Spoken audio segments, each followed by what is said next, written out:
बिस्मिल्लाह वस्सलातु वस्सलामु अला रसूलिल्लाह। आज किस नंबर 9 है जी अकीदा तौहीद के हवाले से, और हम अल्लाह रब्बुल इज़्ज़त की ज़ात और सिफ़ात के हवाले से गुफ्तगू कर रहे हैं। फिर उसके बाद अकीदा तौहीद को वाज़ेह करूँगा, फिर उसके बाद शिर्क को। और हम ये वाबियों देवबंदियों के कान खींच रहे हैं, इनकी अक्ल ठिकाने लगा रहे हैं कि तौहीद की आड़ में मुसलमानों पर शिर्क और कुफ़र के फतवे लगाते रहते हैं। कहते हैं जी फ़लाँ इनका अकीदा शिरकिया, फ़लाँ अकीदा शिरकिया। हालाँकि तमाम अहले सुन्नत ने, अकाबिरीन अहले सुन्नत ने इन चीज़ों को वाज़ेह किया। आज हम इस हवाले से, इस अकीदे के हवाले से गुफ्तगू करें। आज किस नंबर 9 है कि दुनिया की ज़िंदगी में अल्लाह रब्बुल इज़्ज़त का दीदार नबी करीम अलैहिस्सलाम के साथ ख़ास है। जैसे कि शब मेराज अल्लाह रब्बुल इज़्ज़त का अलैहिस्सलाम ने दीदार किया। ठीक है जी। अब इस वाले से इख्तिलाफ है। बाद लोग कहते हैं कि आपने हज़रत जिब्रील अलैहिस्सलाम को देखा, या बाद कहते हैं जी आपने ख्वाब में अल्लाह रब्बुल इज़्ज़त का दीदार किया। लेकिन सही मौक़िफ़ यह है कि दुनिया की ज़िंदगी में अल्लाह रब्बुल इज़्ज़त का दीदार नबी करीम अलैहिस्सलाम के साथ ख़ास है, और आपने सर की आंखों के साथ जागते हुए अल्लाह का दीदार किया। लेकिन बहरहाल अगर कोई इसका इनकार करता है तो ऐसे शख्स गुमराह नहीं है, और नहीं अहले सुन्नत से खाती है, क्योंकि इस वाले से इख्तिलाफ है। अब दूसरी जो बात है कि ख्वाब में अल्लाह रब्बुल इज़्ज़त का दीदार हो सकता है। फिर तीसरी जो बहस है वो ये है कि आखिरत में जन्नत में अल्लाह रब्बुल इज़्ज़त का मुसलमान को दीदार होगा। तीन बहसें, और ये तीन बहसों के बारे से हम तफसील के साथ गुफ्तगू करेंगे। लेकिन सबसे पहली बहस है कि दुनिया की ज़िंदगी में अल्लाह रब्बुल इज़्ज़त का दीदार ये नबी करीम अलैहिस्सलाम के साथ ख़ास है। अब इस हवाले से अगर हम आले सुन्नत की किताबों को देखें जो शुरू से ही चली आ रही हैं, काबिरीन अहले सुन्नत का मौक़िफ़ सामने रखें, तो वाबियों देवबंदियों तुम भी गौर व फिक्र करो। ये सुन्नी जो बयान करते रहते हैं, अपनी तरफ से बात नहीं करते। अब ये देखिए अल-मुअतक़द अल-मुंतक़द किताब है, उसमें मौजूद है अन्ना रुयतन लहू सुब्हानहु तआला जाइज़तुन अक़लन फ़िद दुनिया वल आखिरह वत्तफ़क़ अहलुस सुन्नह अला वक़ूइहा फ़िल आखिरह वख्तलफ़ू फ़ी वक़ूइहा फ़िद दुनिया। कि अल्लाह रब्बुल इज़्ज़त की जो रुयत है, दीदार है, ये दुनिया में जायज़ है अक़लन। ठीक है जी।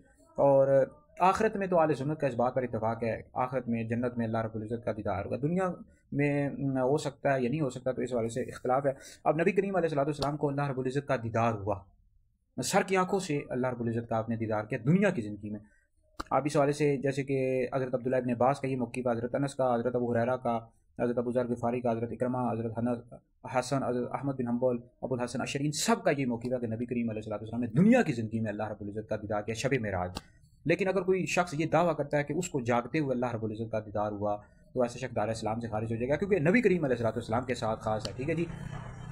तो वहाँ ख्वाब में अल्लाह रब्बुल इज़्ज़त का दीदार हो सकता है। तो ये तमाम सहाबा का यही मौक़िफ़ है, हज़रत इब्न अब्बास का, दीगर तमाम सहाबा का, कि हुज़ूर अलैहिस्सलाम को अल्लाह रब्बुल इज़्ज़त का दीदार हुआ जागते हुए सर की आंखों के साथ। अब इस हवाले से हमारी जो दलील है कुरान मजीद की कई आयात हैं, जैसे कि वलक़द रअऊ नज़लतन उख़रा, इस तरह दूसरी जगह इरशाद रब्बानी मा कज़बल फ़ुआदु मा रआ।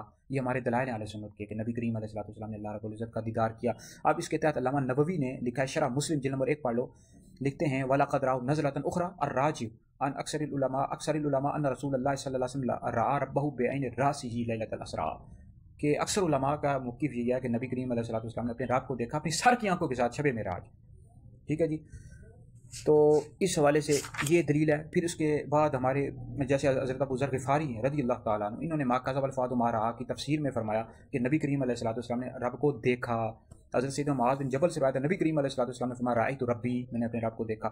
इमाम अहमद बिन हम्बल का भी यही फरमान है कि मैं इब्न अब्बास के मज़हब का कायल हूं कि हुज़ूर ने अपने रब को देखा। ये शिफ़ाह जिल्द नंबर 1 पढ़ लो, उन सब में मौजूद है कि हुज़ूर अलैहिस्सलाम ने अपने रब को देखा। अच्छा जी। इसके बाद ये जो मुनकरीन है ना, कहते हैं कि हुज़ूर अलैहिस्सलाम ने अपने रब को नहीं देखा, वो जो कुरान पाक की आयत है ला तुदरिकुल अबसार, उससे इस्तिदलाल करते हैं। हालांकि वहाँ इहाते की नफ़ी की गई है, रुयत की नफ़ी नहीं है। तो अब अभी जो बंदियों की आपको पता है आदत, बुरी आदत है, कुरान पाक की एक आयत को सामने रख कर रिजल्ट निकालते, जबकि अहले सुन्नत जो है कुरान पाक की जो दोनों तरह की आयात होती हैं उनको सामने रख कर मौक़िफ़ वाज़ेह करते हैं। तो दोनों तरह की आयात हैं, वहाँ इहाते की नफ़ी है, रुयत की नफ़ी नहीं है। इस तरह जो अभी दो बंदी हैं, वो ये जो उम्मुल मोमिनीन आयशा सिद्दीक़ा का फरमान है, क़ालत मन हद्दसक अन्ना मुहम्मदन रआ रब्बहु फ़क़द कज़ब, कि जो बंदा तुम्हें ये कहे कि हुज़ूर अलैहिस्सलाम ने अपने रब को देखा, तो उसने झूठ बोला। हालांकि उम्मुल मोमिनीन आयशा सिद्दीक़ा का अपना ये ज़ाती कौल है, हदीस नहीं है। इब्न अब्बास का जो कौल है, इस हवाले से कई सहाबा का ये मौक़िफ़ है कि हुज़ूर ने अपने रब को देखा। तो जब इस बात और नफ़ी का तारुज़ हो तो इस बात मुक़द्दम होता है। वाबियों देवबंदियों गौर व फिक्र करो, तौबा किया करो। मुसलमानों पर, अहले सुन्नत पर शिर्क और कुफ़र के फतवे लगाते रहते, सुनियो गौर व फिक्र करो। अब देखो ये सहाबा का मौक़िफ़ चला रहा है कि हुज़ूर ने अपने रब को देखा जागते हुए शब मेराज। लेकिन अगर कोई इसका इनकार करता है तो गुमराह नहीं है। अब बाकी भी इस हवाले से आभास हैं, वो हम तफसील के साथ वाज़ेह करेंगे। तो वाबियों देवबंदियों का इल्मी ताक़ुब का है, और शिर्क और कुफ़र के आड़ में ये, शिर्क की आड़ में ये, तौहीद की आड़ में ये मुसलमानों पर शिर्क और कुफ़र के फतवे लगाते रहते हैं। तो इस वजह से हमारे हदीस दारुल इफ्तार सुन्नत के फतवाजात भी आ रहे हैं, वीडियोस भी आ रही है यूट्यूब चैनल वगैरह पर, और फतवाजात भी। आप इनका मुताला करें, शेयर करें, ये आप लोगों के लिए बहुत बड़ा सदका है। चलिए मज़ीद अकीदा तौहीद के हवाले से अगली किस्त में वाज़ेह करूँगा।